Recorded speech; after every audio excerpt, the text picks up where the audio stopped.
여러분, 우리 교회에 필요한 게 참 많이 있죠. 재정도 필요하고, 또 우리 예배 공간도, 우리 이제 어르신들이 많아지다 보니까 좀 할 수 있으면 계단이 없는 그런 편안한 공간도 있어야 되고, 불편한 점들도 여기저기 발견이 되죠. 많은 것들이 우리에게 필요하지만, 그러나 교회는 사람이죠. 그래서 단연 교회는 좋은 일꾼이 많아져야 돼요. 교회는. 그래서 하나님은 무엇보다도 사람을 통해서 일하시기 때문에 말씀을 들을 줄 알고 순종할 줄 아는 좋은 일꾼들이 교회에 많아져야 하나님이 그 일꾼들을 통해서 당신의 일을 마음껏 펼쳐가십니다. 우리 교회도 우리 사도행전에 보면 초반에는 신자들이 등장을 했다가 조금 지나가면 제자들로, 이제 신자가 제자들로 바뀌어요. 초대 예루살렘 교회에 많은 주의 제자들이 세워졌다는 것이죠. 우리 성도 교회도 이와 같은 제자들이 많아지길 바랍니다. 그럼 사람은 무엇이 세우느냐? 세상에선 칭찬이 고래도 춤추게 하는, 칭찬이 사람을 세우고 격려가 세우지만 오늘 말씀은 성경이 사람을 세운다. 하나님의 말씀, 즉 복음의 말씀이 사람을 세운다. 이렇게 말씀을 하고 있습니다. 그러므로 교회 가운데 많은 필요가 있지만 무엇보다 하나님의 말씀이 그쳐지지 않고 생명의, 그리고 복음의 말씀이 충만한 교회가 되어야 할 줄로 믿습니다. 우리 특별히 로마서는 기록된 장소가 어딘 줄 아시죠? 고린도에서 바울이 로마에 있는 성도들을 향해서 아직 일면식도 없고 본 적도 없는, 그러나 로마에는 아직 이제 믿는 성도들이 있었어요. 그들에게 바울이 편지를 써서 보내고 있습니다. 우리 바울 주변에는 오늘 로마서 16장에 많은 일꾼들이 등장을 하고 있죠. 여러분, 이 교회, 이 고린도 교회의 이 일꾼들은 무엇으로 말미암아 바울 주변에는 이렇게 쓸만한 일꾼들이 많이 있었는가 하는 것입니다. 뭘 보고 바울 주변에 그리도 몰려들었는가? 바울이 그렇게 매력적인 인간인가? 거죠. 바울이 매력적인 인간이라서가 아니라 바울에게는 복음의 말씀이 항상 있었습니다. 바울은 한 번 앉아서 말씀을 가르치면 밤이 새는 것도 모르고 말씀을 가르쳤던 인물이죠. 우리가 잘 알고 계시듯이 고린도에서 바울은 말씀에 붙들립니다. 왜냐하면 이 성에 내 백성이 많았다는 것이 한 가지 이유, 그리고 또 한 가지 이유를 꼽으라면 디모데와 실라가 마게도냐란 빌립보 인근 지역, 빌립보를 포함한 곳에서 고린도로 오게 됩니다. 근데 이들이 올 때 빈손 들고 오는 게 아니고 연보를 가지고 왔어요. 마게도냐 성도들의 그 귀한 연보를 가지고 오게 될 때, 고린도에서 바울은 일을 하다가 낮에는 일을 하고 밤에는 복음을 전했는데 스스로 벌어서 필요를 채워야 했기 때문입니다. 그런데 이제 연보를 이 디모데가 가지고 오자 그 연보를 받아 들고 이제 하나님의 말씀에만 진력을 하게 돼요. 그래서 이 두 가지 이유, 이 백성이 이 성에는 많았다. 그리고 고린도에서 바울이 1년 6개월 말씀을 가르치는 동안에 일을 잠시 놓고 말씀에만 집중 전무할 수 있었기 때문에, 그래서 바울은 말씀에 붙들려서 사역을 할 수 있었습니다. 그래서 이렇게 이 고린도에서 바울이 지금 로마로 편지를 보낼 때 바울의 주변에는 일꾼들이 많았습니다. 바울이 전한 그 복음의 말씀으로 말미암아 일꾼들이 많이 세워진 것이죠. 제가 어렸을 때도 참 이해하기가 어려웠던 하나님의 말씀들을 고등학교 때, 중학교 때 교회를 가면 들었어요. 당시에는 뭐 우리 중고등부도 없었고 유초등부도 없어서 한 자리에 다 같이 앉아서 우리 장년들, 우리 여기 계시는 우리 어르신들처럼 머리가 하얀 백발의 장로님들과 백발의 목사님의 말씀을 들었습니다. 근데 어려웠어요. 너무 어려웠어요. 무슨 말씀인지 몰랐는데 이렇게 제가 다 그 공책에다가, 자랑이 아니고요, 다른 분들이 다 그렇게 하니까 다 받아 적었어요. 그 목사님 설교도 1시간 반씩 하시거든요. 지금 같으면 돌이 날라왔을지도 몰라요. 제가 이 피곤한 저녁에 1시간 반 설교한다 그러면 저기 뒤에 청년도 있고 우리 고등학생도 앉아 있는데 저렇게 어른 예배에 나와서 앉아가지고 말씀을 다 받아 적는 거예요. 지금 그 노트가 있으면 참 좋았을 거라는 생각도 하는데 중간에 잃어버렸어요. 근데 여러분 놀랍고 신기한 것은 지금 제가 목회를 시작하면서 그때 그 기록했던 말씀들이 생각이 나는 건 무슨 일입니까? 생각이 나고 제가 목회하고 신앙생활하는데 그 고등학교 때 받아서 적었던 그 말씀이 제 믿음의 자양분이 되어 있다는 것을 제가 지금도 생각을 하고 감사를 하죠. 하나님의 말씀 참 놀라워요. 하나님의 말씀을 들으면 무엇이 생깁니까? 믿음은 들음에서 난다. 하나님의 말씀을 들으면 지금 당장은 몰라요. 그런데 오랜 시간이 지나서든지 얼마간의 시간이 지나면 그 말씀이 일을 하거든요. 그래서 여러분 속에 믿음을 생성해내고요. 그리고 그 믿음이 일을 해요. 그래서 교회 안에 가장 필요한 건 여러분 사람 이전에 하나님의 복음의 말씀이 교회 안에 충만해야 됩니다. 율법적인 내용 말고 이 로마서에서 말씀하고 있는 이 복음의 말씀, 이것이 교회 안에 가득하고 그 말씀을 들음으로 인해서 믿음이 생기고 그리고 믿음이 역사해서 충성되고 신실한 일꾼들을 이 말씀이 만들어내는 거예요. 대표적으로 바울이 여기 꼽고 있는 여기 인물이 있습니다. 누구냐? 우리 16장 3절 4절을 보시죠. 3절 4절을 보면 3절에 너희는 그리스도 예수 안에서 나의 동역자들인 누굽니까? 브리스가와 아굴라에게 문안하라. 이 브리스가와 아굴라는요, 바울이 고린도에 갔을 때 이제 일을 해서 필요를 채우고 복음을 전하기 위해서 이 두 사람을 만났어요. 이 브리스가와 아굴라는 로마에 있었던 성도들이에요. 근데 로마에 추방령이 내려졌을 때 이들이 고린도로 오게 되고요. 그리고 업이 같다는 이유로 이 브리스가와 아굴라와 바울이 그 밑에서 종업원 노릇을 하면서 함께 먹고 함께 지내요. 근데 이들이 받은 복은 뭐냐면 바울에게 이 복음의 말씀을 전수를 받습니다. 근데 이들이 어떻게 변했냐? 4절 같이 읽습니다. 시작. 그들은 내 목숨을 위하여 자기들의 목까지도 내놓았으니 나뿐 아니라 이방인의 모든 교회에도 그들에게 감사하느니라. 바울을 위해서 자기 목까지도 내놓는 헌신, 바울뿐만 아니라 모든 이방인의 교회에 미치도록 그들의 헌신이 영향을 준 거예요. 섬김이. 여러분, 이 헌신된 일꾼들은 무엇이 만들었습니까? 이들이 바울을 만났어요. 신기한 것은 바울을 만나면 사람이 변해요. 바울에게 어떤 장점이 있기 때문에, 어떤 장점이 있기 때문에. 여러분, 오네시모가 주인인 빌레몬에게서 도망가서 로마 감옥에서 바울을 만납니다. 도둑 아닙니까? 도둑. 주인 것을 훔쳐 도망갔어요. 근데 바울을 만나니까 이 사람이 변화되는 거예요. 여기 브리스길라와 아굴라도 바울과 함께 지내면서 무엇이 이들을 변화시켰는가? 복음의 말씀을 전수받고 그 말씀을 듣고 배운 이전과 이후가 완전히 삶이 바뀐 거예요. 그런데 또한 놀라운 건 이들을 통해서 누가 바뀝니까?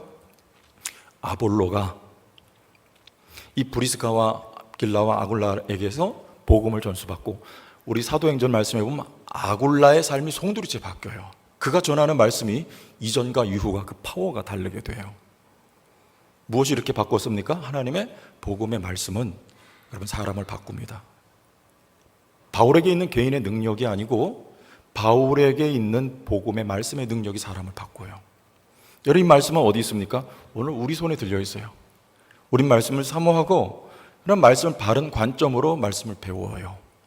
여러분, 이 말씀이 나를 바꾸고 여러분 자녀들을 바꿀 줄로 믿으시기 바랍니다.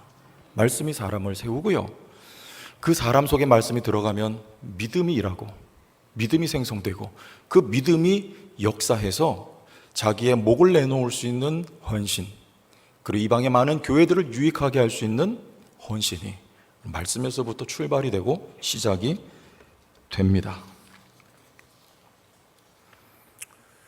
자, 그러면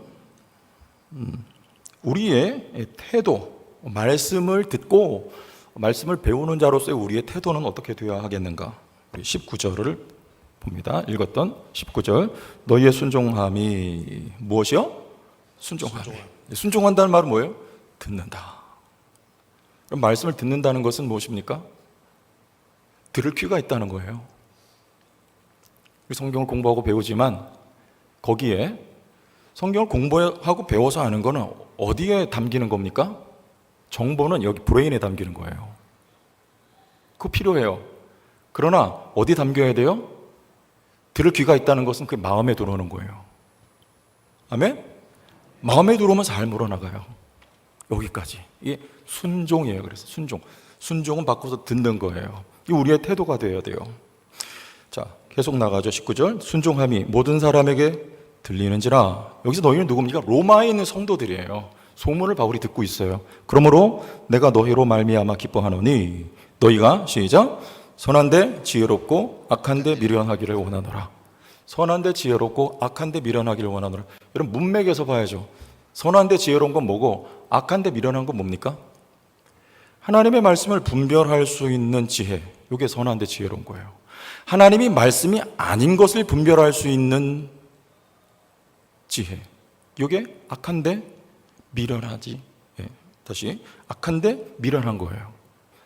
말하면 하나님의 이게 말씀이냐 아니냐를 분별할 수 있는 거. 여기 선한데 지혜로운 거예요. 우리에게 이 지혜가 있어야 돼. 조금 더 풀어볼게요. 자, 17절로 가볼게요. 17절. 형제들아, 내가 너희를 권하노니 너희가 배운 교훈을 거슬러 분쟁을 일으키거나 거치게 하는 자들을 살피고 그들에게서 뭐하라? 떠나라, 등을 돌려버려라, 그 말입니다. 여기서 이 사람들은 누구냐면 원은 유대인들이에요. 유대주의자들, 거짓 교사들이 들어와서 말씀을 혼란을 일으켜요. 바울은 오직 은혜, 오직 믿음의 복음을 가르쳤지만 이 유대 교사, 거짓 교사들은 들어와서 믿음만 가지고 되지 않고 거기에 율법도 보태져야 구원이 있다는 것을 가르치죠. 그들을 향해서 말하고 이들은 누구냐? 18절. 이 같은 자들은 우리 주 예수 그리스도를 섬기지 아니하고 다만 자기들의 뭘 섬겨요? 이 배를 섬긴다 그 말이에요. 이게 무슨 말이냐면 유대주의자들은요 먹을 것과 먹지 말아야 할 것을 철저하게 가리고 구분해서 그들은 먹고 마셨어요.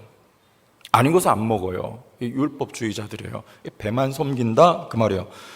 교활한 말과 아첨하는 말로 순진한 자들의 마음을 미혹하느니라 이렇게 말합니다. 여러분 당시에 이런 거짓 교사들이 있었어요. 바울은 지금 그들을 향해서 이런 말씀을 합니다. 여러분 여기에 영적인 분별력을 갖기를 원한다. 이게 바울의 말이에요. 선한데 지혜롭고 하나님의 말씀인지 아닌지를 분별할 수 있는 지혜. 지금 거짓 교사들이 교회에 와서 뿌려대고 있는 그것이 하나님의 말씀이냐 아니냐 이것을 분별할 수 있는 지혜. 오늘 우리의 삶에 적용해 봅시다. 오늘은 유대주의자들이 있는 것이 아니기 때문에 여러분 오늘 우리에게 이 지혜가 필요합니다. 누군가 말을 할 때, 누군가 어떤 행동을 할 때, 또 내 마음속에서 어떤 생각이 떠오를 때 이것이 하나님의 말씀이냐 아니냐를 분별할 수 있는 지혜. 이게 선한데 지혜로운 거예요. 다시 누군가 말을 할 때, 누군가 어떤 행동을 할 때, 또 내 마음 가운데 어떤 생각이 떠오를 때 이것이 성령이냐 아니냐를 분별할 수 있는 지혜. 이게 선한데 지혜로운 거예요. 아니면 돌아서라. 듣지 마라. 관계를 끊으라는 말이 아니에요. 고개를 돌려 그의 말이 아닌 하나님의 복음의 말씀을 들어라 그 말이에요. 그 말씀이 너의 심령에 박히게 하라 그 말이에요. 들어라 그 말이에요. 여러분 이게 선한데 지혜로운 하나님의 말씀을 듣는 자들의 태도요. 여러분의 영혼의 유익을 위하여. 그리고 이 유대주의자들은 지금 교회 안에 침투해 교회를 분열을 시키고 있다 그 말이에요. 여러분의 사람의 육신의 정욕에서 나온 말과 성령이 아닌 말들은요 교회에 덕이나 유익이 되지 않습니다. 분열을 일으키는 거예요. 선한데 지혜로운 말씀을 듣는 성도들이 되길 바랍니다. 자, 이렇게 고개 다 들고 되기를 바랍니다. 네. 자, 그러면 끝이에요. 이제 왜 이렇게 주님은 복음을 통해서 일하실까? 우리 27절로 갑니다. 27절. 지혜로우신 하나님께 예수 그리스도로 말미암아 영광이 세세무궁토록 있을지어다. 이게 로마서의 결말입니다. 무엇이 있을지어다? 영광이 하나님께. 여러분 이것이 복음의 말씀의 목적입니다. 하나님의 영광이요. 한 군데 더 24절을 읽어봐요. 24절 시작. 이건 무슨 말입니까? 없음. 성경 읽다 보면 이런 데가 있거든요. 없음. 뭐가 없다는 말입니까? 24절이 없다. 근데 여기 왜 써놨어요? 이게 무슨 말이냐면요, 우리가 가지고 있는 이 성경을 뭐라 그래요? 번역 성경이라고 합니다. 그냥 듣고 흘리고 잊어버리세요. 괜찮아요. 번역 성경, 한글로. 이 번역 성경은 뭘 보고 번역했을까요? 사본이라는 게 있어요. 사본. 그게는 헬라어로 쓰여진 거예요. 사본은 여러 개가 있어요. 그러면 사본은 뭘 보고 복사를 한 거예요? 뭘 보고 복사를 했을까요? 하나 있어요. 하나. 원본이에요. 그게 지금 바울이 쓴 이 로마서, 바울이 직접 쓴 게 아니고, 여기 보면 더디오가 나옵니다. 더디오. 여러분, 이 더디오가 누구냐면 대필자예요. 대필자. 이 바울이 쓴 서신들은 대부분 다 바울이 직접 쓰지 않고 불러요. 나의 동역자 디모데와 나의 친척, 이렇게 하면 옆에 대필자가 그걸 받아 적어요. 그 사람이 더디오예요. 여러분, 그렇게 받아 적었던 그 로마서, 그 원본이에요. 그건 세상에 존재할 거 하지 않을까요? 없어요. 뭐만 있어요? 여러 개 사본만 있습니다. 아유, 더 복잡한 얘기한다. 오늘 힘든데. 다 끝났어요. 사본 가운데 어떤 사본에는 여기 24절이 있어요. 근데 어떤 사본에는 24절이 없어요. 그게 없음이에요. 우리 한글 성경은요, 그 없는 사본을 번역한 거예요. 그래서 없음 이렇게 했어요. 그럼 궁금증이 생기죠. 그럼 여기 사본에 이 24절이 있는 사본에는 무슨 말이 들어있을까요? 이런 말입니다. 주 예수 그리스도의 은혜가 너희에게 있을지어다. 이렇게 들어가 있어요. 무엇이 있을지어다? 은혜가 있을지어다. 여러분, 로마서는 한마디로 줄이면 은혜입니다. 우리는 하나님의 은혜로 구원받고, 믿음으로 구원받고, 하나님의 은혜로 택함을 받았고, 우리는 하나님의 은혜로 영생을 얻었어요. 그것은 우리가 바울의 고백처럼 오늘 나의 나 된 것은 나의 훌륭함과 노력이 아니고 오로지 하나님의 은혜라고 고백했던 그 말입니다. 여러분, 오늘 이 자리에 앉아 계신 것과 하나님 앞에 드릴 수 있는 이 예배의 자리에 계신 것은요, 나의 의지와 나의 노력과 나의 열심이 아니라는 것을 고백할 수 있어야 돼요. 그 로마서에 말씀하고 있는 거예요. 오로지 하나님의 열심과 하나님의 의지와 하나님의 은혜로 말미암아 오늘 이 자리에 우리가 있을 수 있는 거예요. 그때 영광이 누구에게? 하나님께 돌려져요. 우리는 하나님 영광 도둑질하길 좋아합니다. 나의 열심과 노력이 아닌 하나님의 열심과 하나님의 노력으로 오늘 우리가 이 자리에 구원받은 자녀로 존재할 수 있다는 거, 여러분, 이것이 분명할 때 하나님께 영광이 돌려지는 것입니다. 지금 바울은 그 목적을 가지고 로마서 1장에서 16절까지를 기록하고 있어요. 여러분, 이 은혜의 복음의 말씀으로 여러분 자신이 더욱 세워져 갈 수 있길 바랍니다. 여러분 자녀들이 세워져 가기를 바랍니다. 이 말씀이 우리 교회 가운데 더욱 왕성하여서 하나님의 기쁘게 쓰시는 일꾼들, 예수의 제자들이 많아지는 교회가 될 수 있도록 기도해 주시길 부탁을 드립니다.